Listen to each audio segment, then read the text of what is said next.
hapunan. O diba? Ito yung binabad ko. Ang lalaki.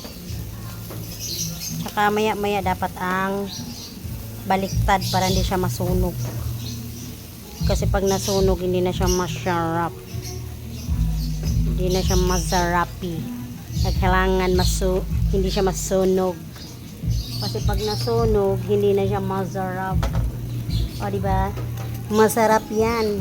May lutong pagmamahal yan. Kaya masarap yan. Yan. Kaya masarap yan. Barbecue sa labas, mura lang. Mura lang po yan.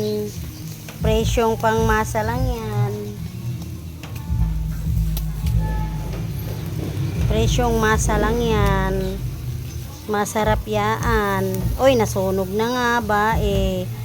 Kasi nga napabayaan ng ilang minuto.